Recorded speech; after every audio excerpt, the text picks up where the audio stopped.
if you want to buy more deals off the MLS, this video is for you. One of the biggest questions I get all the time as a real estate professional and an investor is, how do we buy so many deals off the MLS? And it's something we've been doing for a long time, and I'm going to break down exactly what we do and how we do it. Okay, here it is. Using the MLS to win. Okay, more offers. That's usually the key. You got to submit a lot of offers to make this happen, and I'll show you how we do it in a systematic way. So this is the process that we're going to go over. So step one, how to gain access to the MLS. Then we're going to go over the filtering process that we do to find the best MLS opportunities, and then how we work with our real estate agents to structure deals that win. Then we're going to go over the property analysis, structuring the offers, the team review, how many offers it takes, and the follow-up process to win. All right. So step one is to get access to the MLS. If you're already a licensed real estate agent, then great. You have access to the MLS and you can start right away. If you don't have access to the MLS, know that you can get access to the MLS without being licensed. The way we do that is by getting a trainee status or an assistant status access to the MLS. And just about every MLS that I've ever heard of across the country, if you are a licensed professional, you can have a trainee underneath you, logged or registered with the MLS. So it's a one-page form from the MLS to register your trainee or assistant. And I know for me, it's about $160 a year for this access. So a one-page form to fill out, register it with the MLS, underneath the agent, obviously, and pay that access or the fee, and boom, you have your own user login to the MLS. Now, something to understand about having access to the MLS with this is that it's not the full agent access. It is a limited access, but that's okay, because the access that we have gets you to all the comps and anything that we need to do for this process, you'll have access to. You just won't have access to the legal contracts aspect of the MLS. Get your access from your real estate agent that you do business with. Next is to gain perspective of, and here's some real world examples of what it looks like for us over the last 6 months. Now, on our team, we have 4 people that are acquisitions associates that are doing this on a full-time basis. Then we have 1 head of acquisitions that covers all the checks and balances and approves the deals and oversees everything. But this team right here, over the last 6 months, they've made 993 offers. We've gotten 101 of them under contract, and we've closed on 54 of them. So you can see that it is absolutely a numbers game. And so this is a game of efficiency as you go through this. This equals 7.5 offers per day between the 4 people, okay? And which gets us 4.2 contracts per week, which gets us 2 closings per week. So this strategy alone is going to put us up and over 100 transactions a year by executing this. It starts off every single day by filtering the MLS. We got my man panning for gold, and that's exactly what we're doing out there. We go through and we filter the MLS for all of the new listings. Now, when we're looking at the new listings, we are doing a visual filter. We're going through and visually looking at each listing quickly, boom, boom, looking through the photos to see which properties need work. The properties that need the most work are the best candidates for us to work with. So we're out of 150 new listings, as an example, we might find 15 to 30 of them that need work. So we separate those properties as the properties that we want to start making offers on, or take to the next stage, I should say. Now, the other thing that we're filtering for at this stage is all of the properties that are vacant and staged.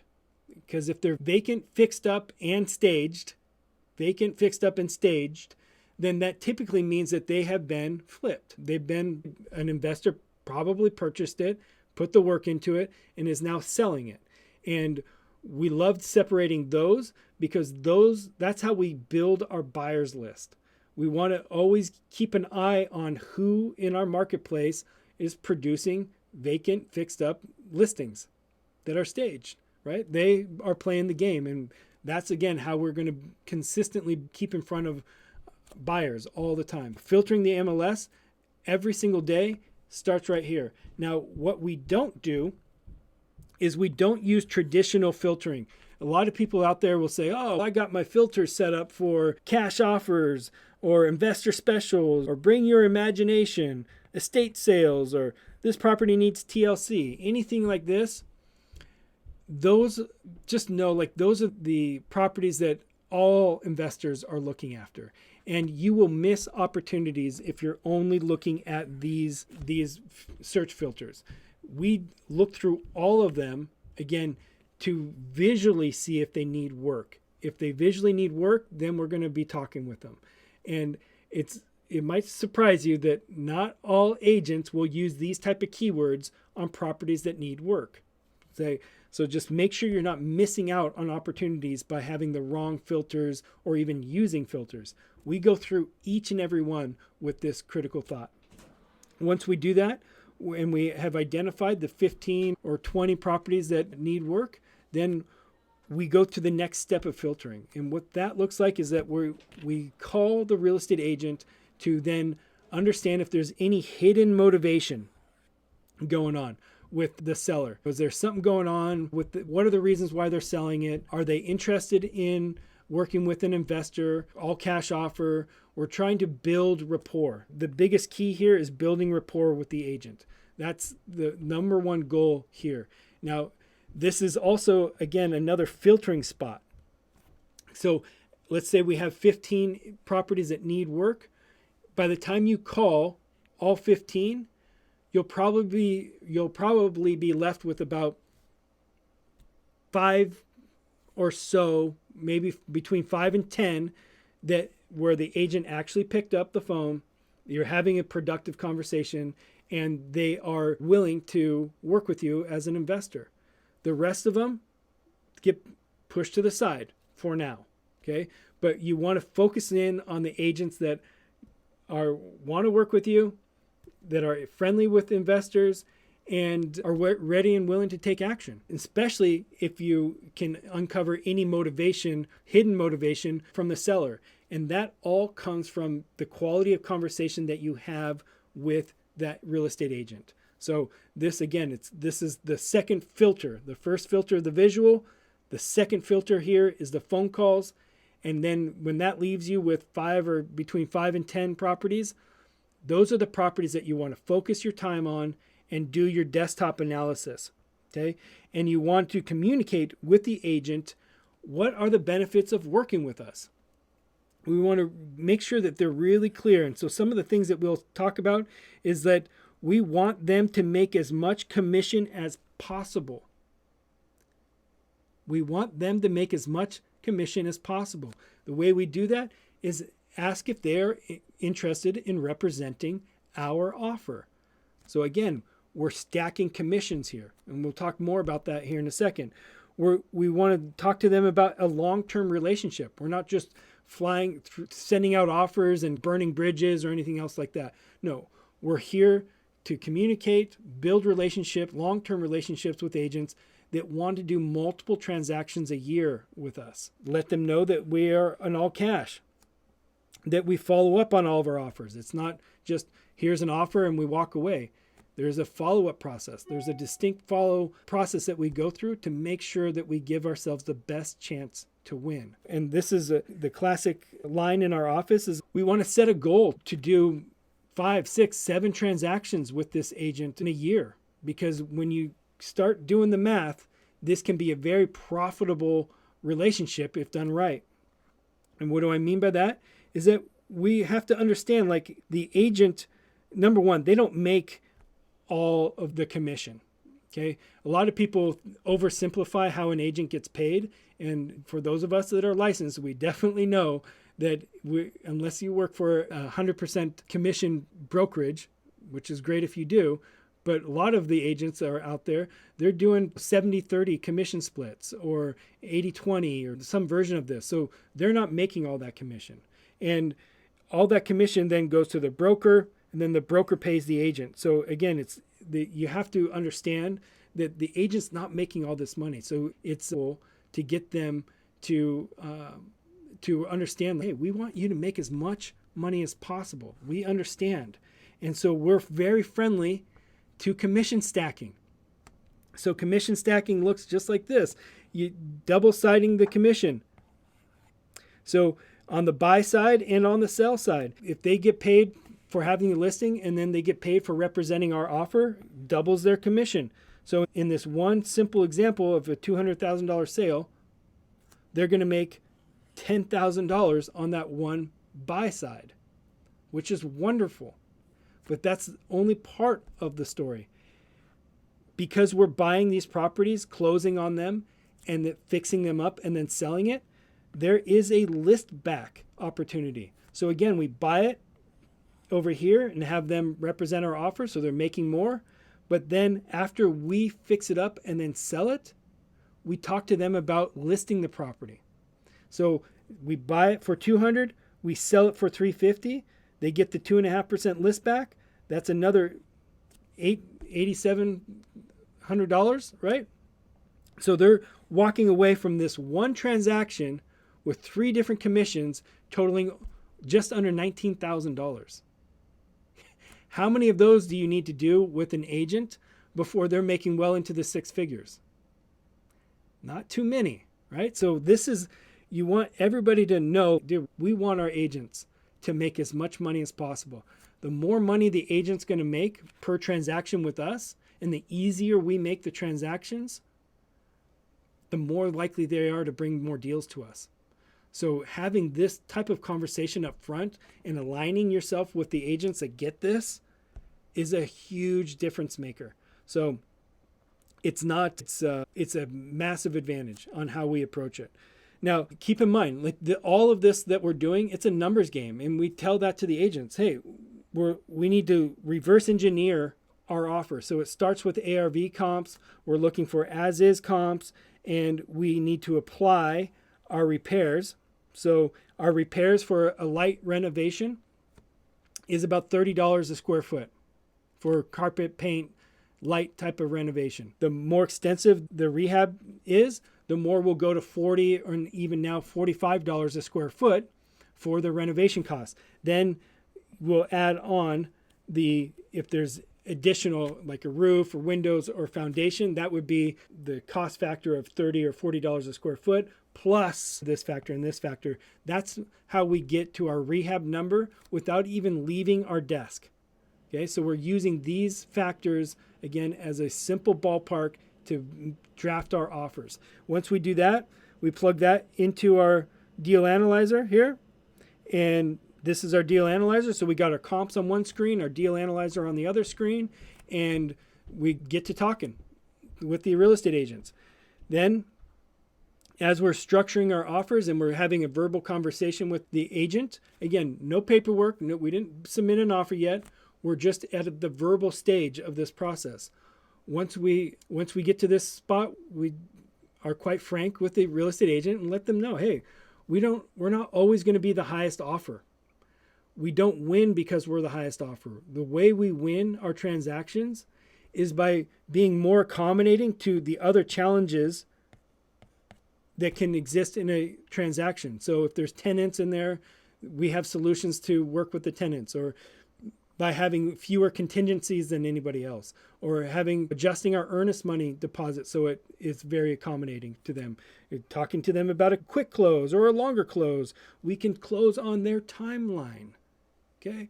We can take away all the transactional if they need help moving.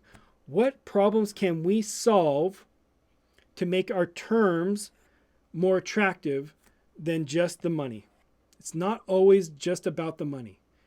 Okay, so don't make it about being the highest price or highest offer possible. It's about understanding that we win by being more accommodating with the terms, right? That's a very important principle and something to talk to the agent about. Again, the more you enroll the agent in on these concepts, the better it goes for you.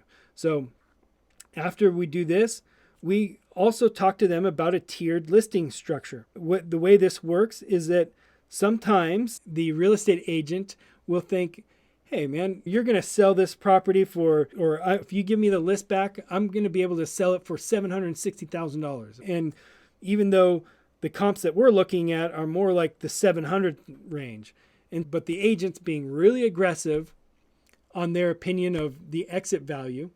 But we're being, naturally as an investor, we got to be more conservative because that's our profit margin, right? We created a tiered listing structure on the list back that allows for both people to be correct and both people to benefit the higher it goes. So if in this example, if we sell it between the list price or the offer that we sell on the back end of the transaction is between 685 and 700, then the commission is going to be 1.5%.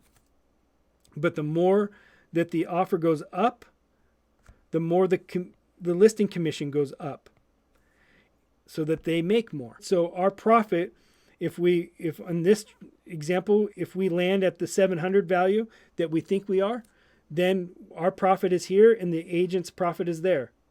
But if the agent is correct and they're saying like, hey, no, we're going to sell it for this 760, we can then say, you know what, I sure hope we do, obviously. And if we do, we're willing to pay you that full 3%. So more power. So this is what it looks like. You can see obviously the more they sell it for, the more profit is on the table for us and the more profit is on the table for the real estate agent. And this is right here. This is what we take a snapshot of and put it into our listing agreement that we will then sign with them. So again, everybody's winning the more that they sell it for, but it's also a protection for us. And this structure allows us to bridge a gap that has previously killed the deals. So this is a very good way of just bridging that gap and keeping the transaction alive for everybody on board. Once we agree upon an offer price, then we have a templated email that we just fill in the agent's name, fill in the terms of our offer, and then send this email over to them with our proof of funds credibility letter and the earnest money deposit check, a copy of it, and so that they can then write up the offer on the preferred forms, the state forms, car forms, or whatever it is, and they'll type up the offer and send it to us for DocuSign. The key here is that we are not writing the offers. The listing agent is, because again, they are representing our offer and they're getting paid double side commission for it. So we just have this template, we fill it in, boom, shoot it over to them, and then they send over the written up offer, we DocuSign it, and off we go. So this is a massive efficiency step. If you're sitting there writing all the offers in-house, you won't be able to get enough offers out. It'll just take too long. So this is a really powerful step that we make sure we take advantage of. Then last but not least, we let the real estate agent know that, hey, we're going to follow up. If our offer doesn't get accepted, that's okay. Sometimes it takes a little bit of time for their client to reset their expectation of value or come over to our side of the understanding about our offer. So follow up is key. We tell the real estate agent, hey, don't worry. If we don't get this offer accepted right now, we'll just keep in touch.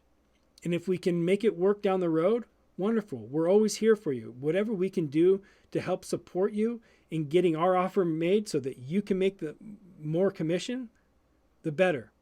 So keeping this conversation loop alive and keeping track of it. So, we have a spreadsheet that we use that keeps all of our offers in line and lets us know when it's time to follow up with our agents and our offers. So by doing this systematically every single day, we're pulling over 100 transactions off the MLS.